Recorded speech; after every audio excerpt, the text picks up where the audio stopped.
बारिश में 5 जुगाड़ू बहू का खाना, घर और रसोई।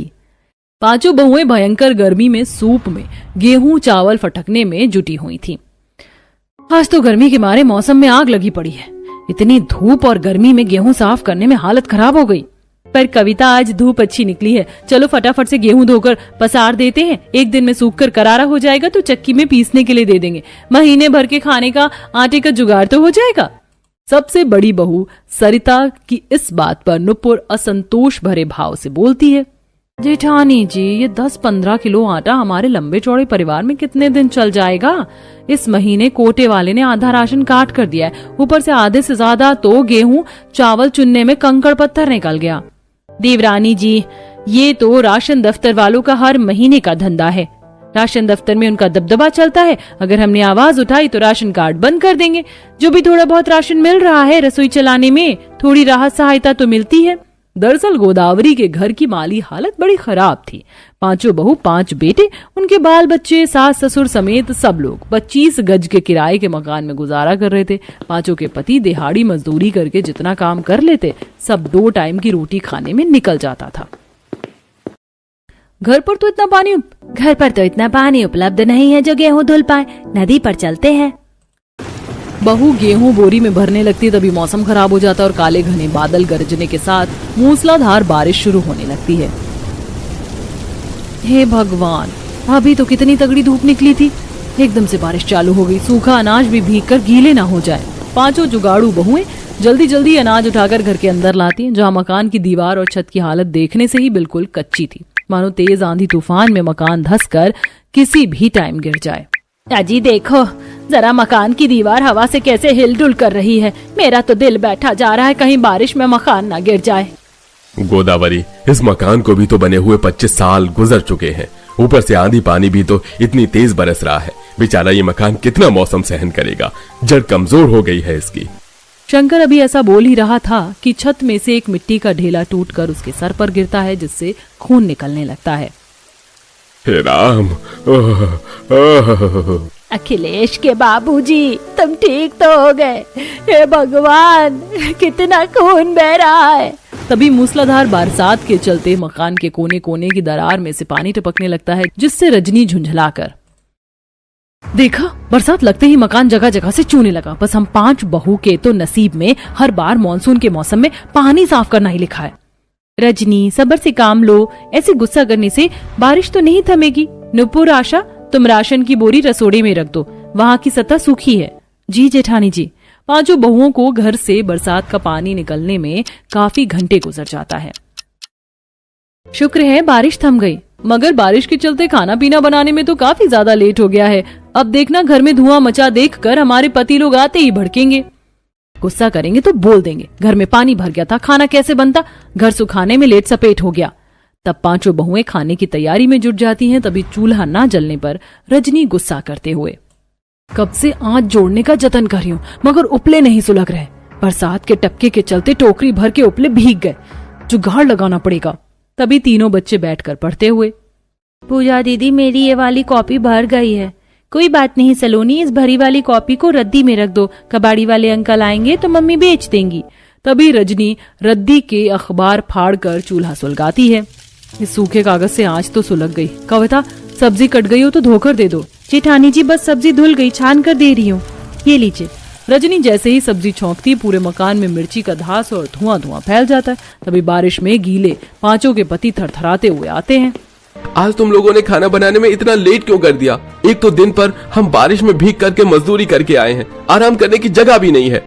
भूषण को भड़कते देखकर उसकी पत्नी रजनी राशन पानी लेकर चढ़ जाती है। हाजी, हम 5 बहुएं घर में बैठकर कोई झक नहीं मार रही थी। दिन भर इतनी बारिश हुई है कि पानी साफ करते करते गुजर गया दिन।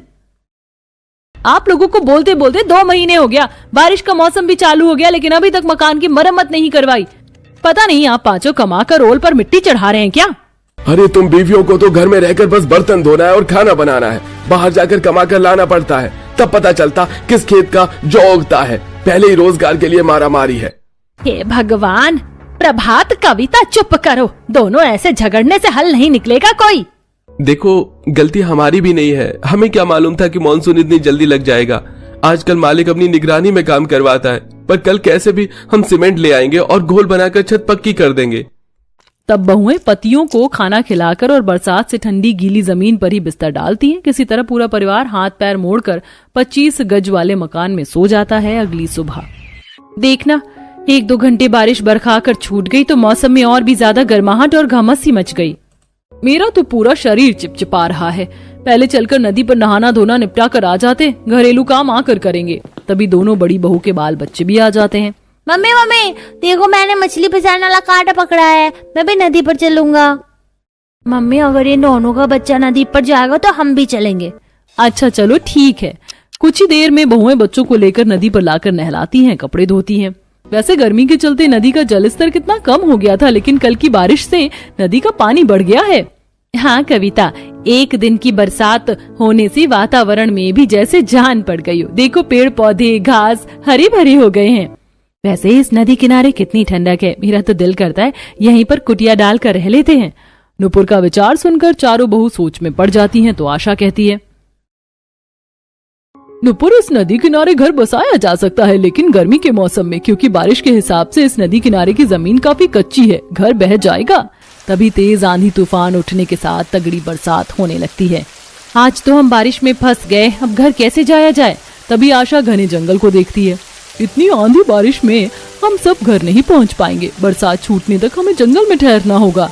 पांचों अपने बाल बच्चों के साथ जंगल में आती हैं, जहां घने देवदार शीशम बांस के पेड़ थे। वहीं आंधी तूफान में पेड़ों से आम जामुन टूट कर गिर रहे थे, जिसे देख रजनी ललचाते हुए, वो देखो उस डाली से कितनी कच्ची कच्ची कैरी चू रही, अचार डालने के काम आएगी। और जरा इस डाली को देखो, जामुन से लदी पड़ी है, इसे झाड़ कर ले चलते हैं। बरसात थमते ही अब पांचों जामुन आम बटोरने लगती हैं। तभी रजनी को अरंडी के पत्ते दिखते हैं। ये देखो, ये अरंडी के पत्ते तो बिल्कुल छतरी के आकार का है, इससे तो हम छाता बनाकर भी इस्तेमाल कर सकते हैं। पांचों उन पत्तों को ओढ़कर बच्चों के साथ घर आती हैं, जहां बारिश में उनका घर मिट्टी में धंसा पड़ा था और ससुराल वाले बेघर खड़े भीग रहे थे। इसलिए मैं बार बार बोल रहा था कि मुझे मेरा मकान तोड़वा कर बनवा लेने दो। आज अगर तुम में से कोई एक दबकर मर जाता तो मैं तो जेल में चक्की पीसते रह जाता। भागो भैया यहाँ से तुम। बेचारे गरीब ससुराल वाले भरी बरसात में भटकने लगते हैं। इस तूफानी बारिश में भटकने से अच्छा हम जंगल में चलते, थोड़ी देर में सूरज डूब जाएगा। तब उस घने जंगल में वो पहुंचते हैं, जो कि नदी के पास पड़ता था, जहां ऊंचे ऊंचे पेड़ देखकर भूषण पहचान करते हुए, अरे ये तो देवदार और सागवान की लकड़ी है। इसका घर बहुत मजबूत और टिकाऊ होता है, बरसात में भी खोखला नहीं होता। देवर जी, इस जंगल में कितनी जमीन पड़ती पड़ी है, हम यहीं अपना घर बसा लेते हैं। फिर पांचों के पति पत्थर से औजार बनाकर लकड़ी काटते हैं और बहुएं घास फूस लाती हैं। कुछ बहू जंगल के भूभाग को साफ करती हैं और कुछ भोजन जुटाती हैं। देखो, इस नदी की गहराई में बारिश से कितनी साग पनपी है, मैं साग खोट कर लाती हूँ। हाँ मगर ध्यान से आशा, नदी का पानी गहरा है। ओए पूजा सलोनी, देखो मैं कांटे में कितनी बड़ी मछली फंसी, आज तो मछली चावल खाएंगे मजे से।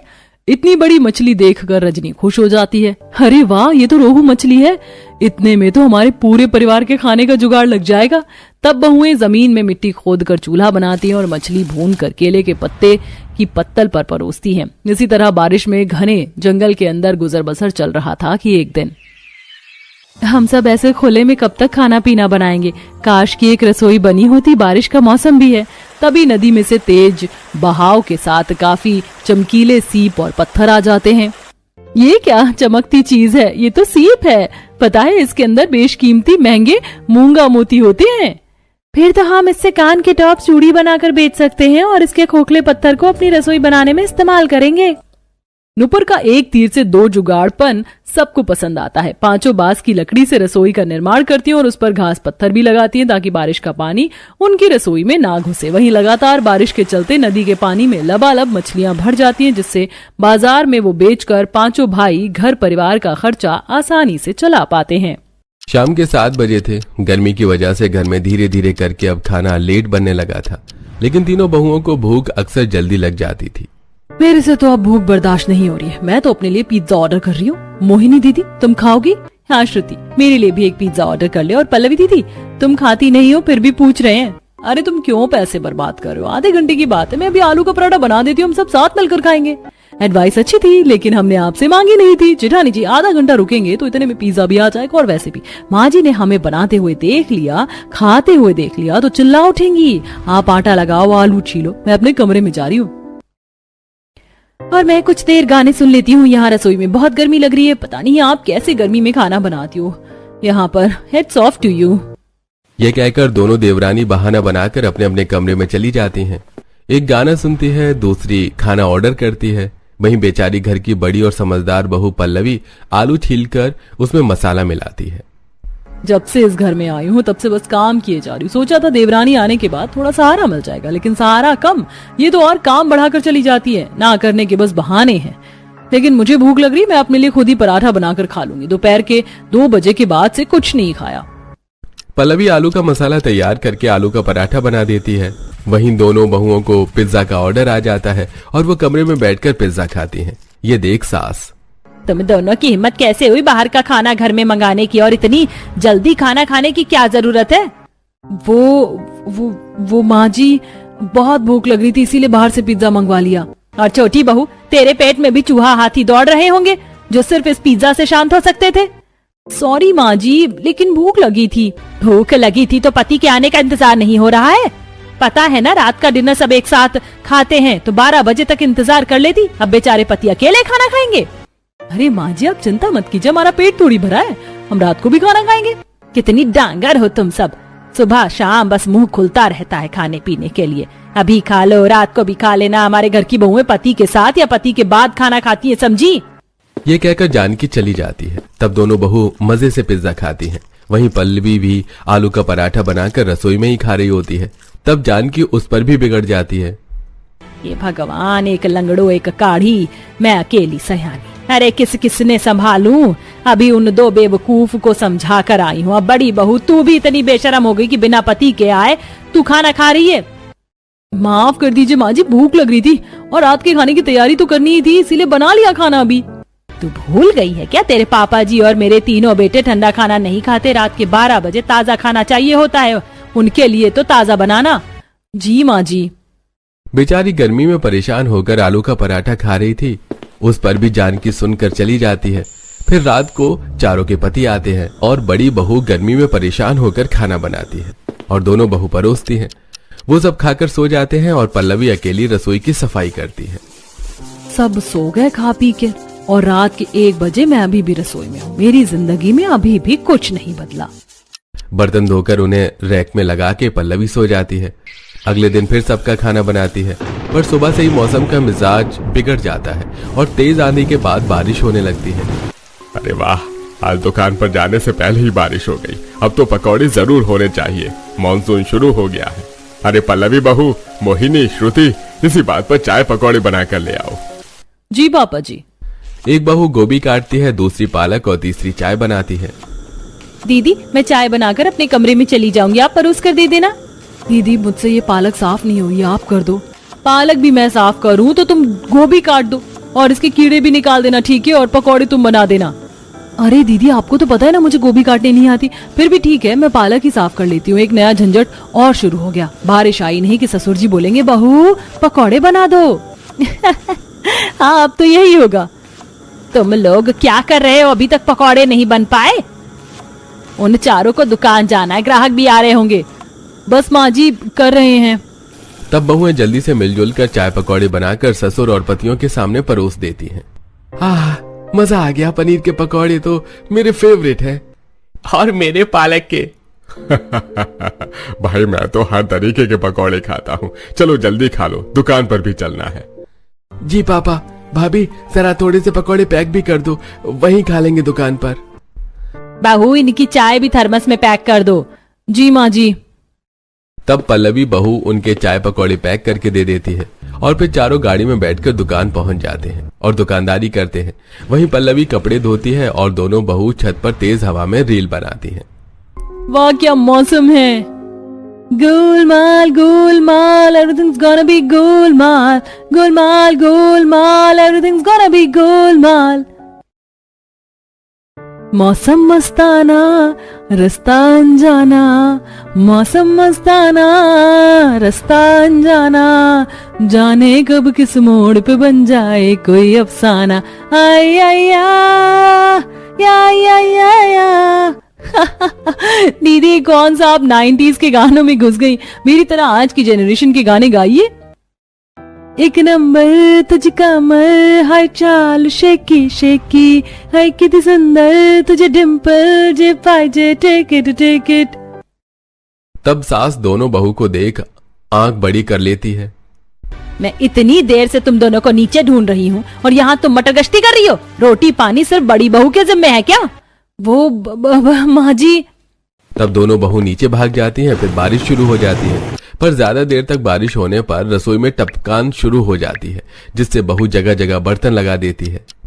रसोई में बारिश का पानी टपकने लग गया, खाना कैसे बनेगा? मुझे तो लगता है रेनोवेशन करवानी पड़ेगी। रेनोवेशन की कोई जरूरत नहीं है, अभी बाढ़ नहीं आई है रसोई में, एक दो बूंद ही तो टपक रही है, बना लो खाना। रात के 10 बज रहे होते हैं। पानी ज्यादा आने लगता है। तब बहू गैस सिलेंडर स्लिप के कोने में ले जाती है। यहाँ ठीक है, इतना पानी नहीं आ रहा। छी, एक एक दो दो बूंद करके रसोई में पानी होता जा रहा है, ऐसे में खाना कैसे बनेगा? मेरे बस की तो नहीं है। मोहिनी, श्रुति, तुमने सुना ना माँ जी ने क्या बोला? हमें खाना बनाना ही होगा ऐसे ही। एक तरफ पल्लवी रोटी सेक रही थी, दूसरी तरफ मोहिनी, श्रुति सलाद और रायता बना रही थी। पल्लवी के ऊपर पानी आ जाता है। ओहो, बारिश का पानी मेरे ऊपर भी टपक रहा है। कर लो दीदी, वैसे भी तुम्हें बड़ा शौक है सबको खाना बनाकर देने का। सब लोगों के घर बर्तन मंज गए होंगे, खाना खाकर बैठकर फोन चला रहे होंगे, लेकिन हम खाना बना रहे। हमारे मर्द लोग रात को 12 बजे आएंगे, खाना खाएंगे, तब हमारी गुड नाइट होगी।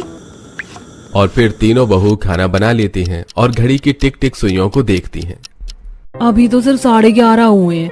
मैं जरा इनको फोन करती हूँ, आज जल्दी आ जाएं थोड़ा, वैसे भी बारिश हो रही है अब। हेलो जगदीश जी, आप और बाकी सब घर कब आएंगे? बारिश हो रही है, भूख नहीं लगती क्या आप लोगों को? अरे भूख लगती है, लेकिन दुकान भी तो देखनी है ना।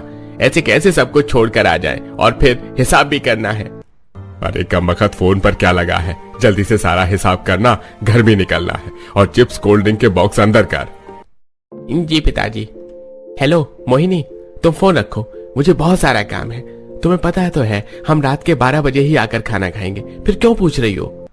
ऐसा कहकर जगदीश कॉल काट देता है। हे भगवान, इन लोगों को दुकान में अभी भी बहुत काम है।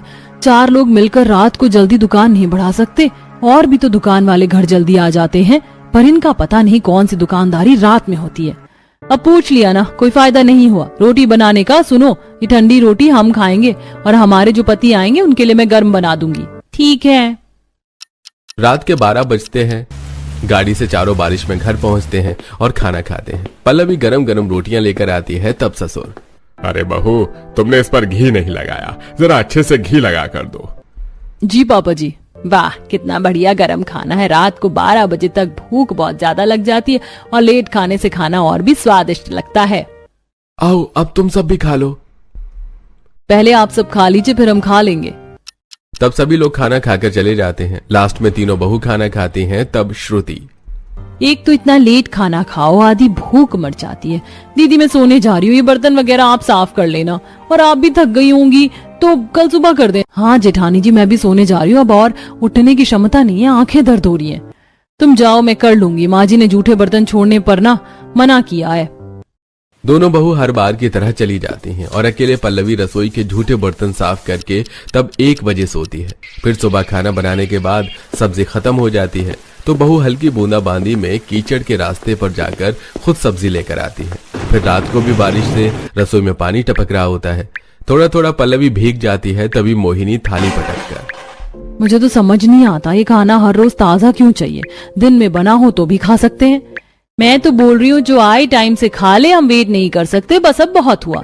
देखो माँ जी ने कहा है गरम खाना ही बनाकर देना पड़ेगा, और नहीं दिया तो वो गुस्सा करेंगी। तो जेठानी जी आप ही बना लो, आपको आदत है सहने की, हमें नहीं है। मुझसे और सब्जी नहीं कटती, मैं सोने जा रही हूँ। रात के 11:30 बज रहे थे। तेज बारिश हो रही थी। पल्लवी अकेले रसोई में सब्जी काट रही थी। बाल बिखरे हुए थे, चेहरे पर थकान। तभी हाथ कट जाता है। चोट को भी अभी लगनी थी, वैसे ही सारा खाना मुझे अकेले तैयार करना है। हर रात यही होता है, सब चले जाते हैं और मैं अकेली बारिश में भीग के आती हूँ, बारिश से सब्जी लाने और फिर यही सब।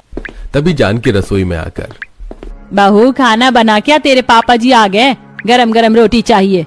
माँ जी बस बना रही हूँ, बस 2 मिनट और। हर चीज में देरी, तुम्हें टाइम का कोई सेंस नहीं है क्या? पता है रोज 12 बजे ही रात को खाना खाया जाता है, फिर भी तैयार नहीं होता। सास की कटु बात पल्लवी के दिल पर चुभ जाती है, आंखों में आंसू आते हैं। तभी वो चुपचाप काम करती रहती है और खाना बनाकर सबको खिला देती है। मैं थक चुकी हूँ इन सब चीजों से अकेले जूझते जूझते।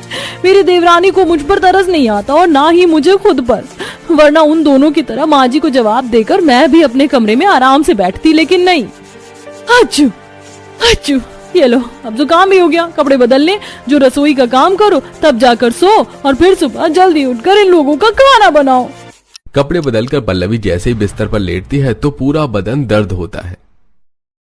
अरे तुम अब आई हो, 1:30 बज रहा है, इतनी देर तक क्या करती रहती हो? टाइम से सोया करो, टाइम से उठा करो, फिर सुबह लेट खाना बनाती हो, दुकान जाने में लेट होता है। रमन आप सो रहे थे ना, तो सोते रहिए, मेरे आते ही सुनाने का मन कर गया आपको, ये नहीं कि यार छोड़िए। पल्लवी सो जाती है। अगले दिन अचानक से जानकी का भाई मुकेश 2 दिन के लिए रहने आ जाता है। तीनों बहू खाना परोसती हैं। मामा जी आपको और शाही पनीर की सब्जी चाहिए? नहीं बहू, अभी इतना बहुत है, शाम को जब खाना बनेगा तो दोबारा खा लूंगा। अरे मामा जी आप कंस नहीं है जो इस घर में टेक जाएंगे, खा लेते खाना, क्योंकि खाना आपको शाम को नहीं रात के 12 बजे खाने को मिलेगा। हाँ हाँ मामा जी फिर भी और खाना खा लीजिए।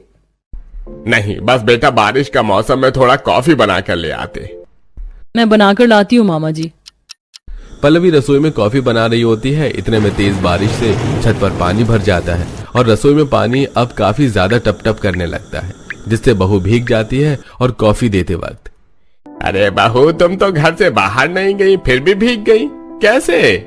वो मामा जी बारिश तेज हो गई है ना, तो रसोई में पानी टपक रहा है बारिश का। अरे दीदी रसोई तो बनवा लो, बहू कैसे परेशान होकर काम कर रही है, बुखार हो गया तो? अरे थोड़ा सा भीगने में कुछ नहीं होता, तुम कॉफी पियो। और साले साहब कुछ चाहिए हो तो बहू से कह देना, वैसे अब हम रात को एक साथ डिनर करेंगे, इंतजार करना। जी ठीक है जीजा जी। तब अमरीश दुकान पर चला जाता है। वहीं दोनों बहू भी काम न करने के बहाने सहेली के घर चली जाती है और बेचारी अकेली पल्लवी घर संभालती है। और फिर शाम के 7 बजे खाना बनाने के टाइम, माँ जी रात को सब्जी बनाने के लिए तो कुछ है नहीं, तब मुझे क्या बता रही है, बाहर से सब्जी लेकर आओ, और वैसे भी तेरे मामा जी आए हैं, शाही पनीर, मिक्स वेज और सीताफल की सब्जी खाएंगे, जा ले आ। अरे दीदी भूख लग रही है, ये खाना कब बनेगा? बस मुकेश, बहू सब्जी लेकर आ रही है बाहर से, फिर बना देगी। तब बेचारी बहू बारिश में भीगकर सब्जी लेने जाती है और घर आकर कपड़े बदलकर सब्जी काटने लगती है। अरे बहू अपने हाथ के लाल मिर्च और लहसुन की चटनी बना देती तो अच्छा लगता। जी मामा जी बनाती हूँ। सिलबट्टे पर मिर्च और लहसुन की चटनी पीस कर बनाती है। तब कटोरी फ्रिज में रखते ही थक कर जमीन के सहारे बैठ जाती है। फिर मुकेश के कहने पर रोटी बनाने लगती है। मेरा पैर बहुत दर्द कर रहा है, ये दोनों भी अब तक नहीं आई, इतना सारा खाना अकेले बनाना है। अरे बेटे इतनी बारिश में मत निकलो, देखो तुम्हारे पैर में चोट भी लग गई है, थोड़ी देर साइड में बैठ जाओ। मेरा हाल पूछने के लिए धन्यवाद अंकल जी, लेकिन मुझे घर जल्दी जाना है, घर की बहू को खाना जो बनाना है। कभी कभी लगता है ये घर है या होटल, जहाँ खाना तो चाहिए पर बनाने वाले की हालत को कोई नहीं देखता। तभी रोटी जलने लगती है। अरे वो कमबख्त रोटी जल रही है, ध्यान कहाँ है तेरा? और रोटी बनाने को तुझे किसने कहा था? इस वक्त रात के 12 बज गए हैं, आगे तेरे पापा जी और पति देवर। वो माँ जी मामा जी को भूख लगी तो इसीलिए रोटी बना रही थी। तुझे पता है ना रात के 12 बजे ही खाना खाएंगे, और तेरे पापा जी मुकेश को कहकर गए कि वो साथ में खाना खाएंगे, फिर भी। अरे दीदी बहू पर क्यों भड़क रही हो? मुझे बहुत भूख लग रही है, खाना तो जल्दी खाना। नहीं, तू रात के 12 बजे ही खाना खाएगा।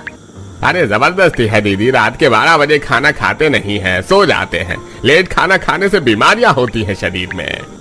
अच्छा अब तू सिखाएगा हमको? यहाँ पर जितने दिन रहेगा रात के 12 बजे ही खाना मिलेगा। बहू क्या ये सच है? हाँ मामा जी, अजीब जबरदस्ती है दीदी। मैं तो बड़े प्यार से आपके साथ रहने आया था, लेकिन आप लोगों ने गलत आदत लगा रखी है और मैं अपना नियम नहीं तोड़ सकता, ना भूखा मर सकता हूँ, इसलिए जा रहा हूँ भाई। लेकिन मामा जी अभी बाहर बहुत तेज बारिश हो रही है। बहू, जब तू रोज रोज बारिश में भीग कर खाना बना सकती है तो मैं यहाँ से जा क्यों नहीं सकता? तू कितना परेशान है, तेरे चेहरे की उड़ी हुई रंगत मुझे साफ बता रही है। अरे तुझे जाना है तो जा, मेरी बहू को मत भड़का। ये देख पल्लवी को बहुत बुरा लगता है। मजबूरन मुकेश भी अपना बैग लेकर बारिश में वहां से चला जाता है। दोनों बहू भी 8 बजे तक घर आ जाती हैं। वहीं रात को 12 बजे आकर सब खाना खाते हैं। अरे मुकेश कहाँ चला गया, दिख नहीं रहा। चला गया, वो जल्दी खाना मांग रहा था। आपको तो पता है हमारे घर में लेट खाना खाते हैं, पर उसको जल्दी खाना खाना था। माँ, ये तो गलत हुआ मामा जी के साथ। हम लोग लेट खाना खाते हैं, इसका मतलब ये नहीं कि मामा जी भी लेट खाना खाएं। अगर खाना मांग रहे थे तो दे देते। आधी से ज्यादा दुनिया टाइम पर खाना खाकर टाइम से सोती है। बस एक हमारा ही घर है जो सब कुछ लेट लेट होता है। अब तू ज्यादा बकर बकर मत कर। मेहमान नहीं अपना था, थोड़ा इंतजार कर लेता तो क्या हो जाता। वही तो। माँ जी, पापा जी, और कुछ चाहिए आपको? भाई साहब आपको? नहीं, बस हो गया। दिन गुजरते हैं। सास ससुर रसोई को ठीक नहीं करवाते। दिन रात दोनों बहू से ज्यादा पल्लवी रसोई में भीगकर खाना पकाती है। एक बार रात को नमक खत्म हो जाता है तो पल्लवी बारिश में भीगकर नमक लेने जाती है तो पड़ोसन सुना देती है। अरे तुम लोगों को सोना नहीं होता है क्या? रात के 12 बजे भी कढ़ाई कड़ची की आवाज आती है और अब नमक मांगने आ गई। भाई सो जाया करो। जी दीदी। बाहर तेज बारिश हो रही थी। खिड़की के शीशे पर पानी की धाराएं लगातार बह रही हैं। तभी रोटी बनाते बनाते पल्लवी कांपने लगती है और तेज बुखार की वजह से बेहोश हो जाती है। अरे जेठानी जी, जेठानी जी, क्या हुआ? लो, बीमार हो गई ये तो। मैं सबको बुला कर लाती हूँ। माँ जी, पापा जी, भाई साहब। घर के सभी लोग पल्लवी को तेज बुखार में देखकर टेंशन में आ जाते हैं और रमन फौरन डॉक्टर को घर पर बुलाता है, जहां चेकअप करने पर डॉक्टर कहता है उन्हें वायरल फीवर है और कमजोरी बहुत ज्यादा है। आराम की जरूरत है। बढ़िया दवाई है, उनके पांव पर मोच आ गई थी, उस पर लगाने के लिए। ए भगवान, अब कौन बनाएगा खाना रात को? बाकी बहुएं तो ऐसे ही हैं। अरे बस करो माँ, इस वक्त वो बुखार में है। अब तो ये मत सोचो कि खाना कौन बनाएगा। हाँ माँ, मोहिनी भाभी और श्रुति है ना। ओह नो, अब हमें खाना बनाना पड़ेगा। और क्या? तब रमन पल्लवी का ख्याल रखता। अगले दिन दोनों बहू खाना बनाते वक्त आधा खाना जला देती हैं, आधा बर्बाद करती हैं और फिर दोपहर को भी किसी को खाना नहीं मिलता तो रात को 12 बजे श्रुति कहती है, माँ जी, पापा जी, हमारे बस की बात नहीं खाना बनाना। ये तो दीदी हैं जो खाना बना दिया करती थी और हम खाते थे। मैंने बाहर से खाना ऑर्डर कर दिया, आधे घंटे में खाना आ जाएगा, तब खाएंगे। बहू, आज हमने सुबह से कोई ढंग का खाना नहीं खाया है। बाहर की चाय मट्ठी से काम चलाया है। अब रात के 12:30 बजे या 1 बजे खाना खाएंगे क्या? हाँ तो क्या हो गया? आप लोग रोज लेट खाना खाते हो, थोड़ा सा लेट और सही। हमारे बारे में सोचा है कि बहू आप लोगों को खाना खाने के बाद कितना लेट खाती है? हम तो फिर भी बच जाते हैं, लेकिन पल्लवी दीदी, उनके बारे में सोचो। ये सुनकर सास ससुर को अपनी गलती का पछतावा होता है। इतने में 1 घंटा लेट डिलीवरी का खाना आता है, जिसे खाकर किसी को भी बाहर का खाना बिल्कुल अच्छा नहीं लगता। छी, बारिश की वजह से खाना इतना लेट आया और अच्छा भी नहीं। हमने कभी नहीं सोचा था कि हर रात कोई हमारे लिए कितना थकता है। सच में पल्लवी बहू, जो तूने किया है ना, वो तो ये दोनों क्या, हम लोग भी नहीं कर सकते। ऐसे बारिश में भीग कर तूने तीनों टाइम खाना बनाया और रात के 12 बजे भी। भाभी को कभी आराम नहीं मिला और हमें आदत हो गई थी बस मांगने की। अब से सब बारी बारी से काम करेंगे और खाना रात को 8 बजे तक बना लेंगे, जल्दी खा लेंगे। पता है ना डॉक्टर ने क्या कहा था, बीमारी हो सकती है। हाँ, और जो आएगा देर से वही खुद गरम करके खा लेगा। पल्लवी बहू, हमें माफ कर दो। और दीदी, हम दोनों को भी माफ कर दीजिए। हमने भी आपको अकेले छोड़ दिया ऐसे हाल में। बस बस, कोई बात नहीं। आप सबको अपनी गलती का पछतावा हो गया, यही बहुत है। लेकिन इन दिनों मैंने भी बहुत परेशानी झेली। कीचड़ में बारिश में भीग कर सब्जी लेने गई, अकेले तीनों टाइम खाना बनाया। समाज अपना ऐसा ही है जो बहुत झुक जाती है। सब लोग इस पर और दबाव बनाते हैं। लेकिन बहू, अब से तुझे ज्यादा काम नहीं करना पड़ेगा। सब साथ मिलकर बराबर काम करेंगे और आप लोग भी लेट आएंगे तो अपने आप खाना लेना, क्योंकि हम सब टाइम से खाएंगे। नहीं नहीं भाग्यवान, हम तुम्हें परेशान नहीं करेंगे, न तुम्हारी बहू को, और खुद भी नियम से खाना खाकर सोएंगे। हाँ, ये हुई ना बात। इस तरह पल्लवी बहू आराम करती है, एक तरफ रसोई की मरम्मत होती है और स्टोर रूम में किचन बनाकर कुछ दिन पल्लवी मोहिनी साथ साथ खाना बनाकर घर संभालते हैं। साथ ही अब रात के 12 बजे देर से खाना खाने की लत भी सबकी छूट जाती है।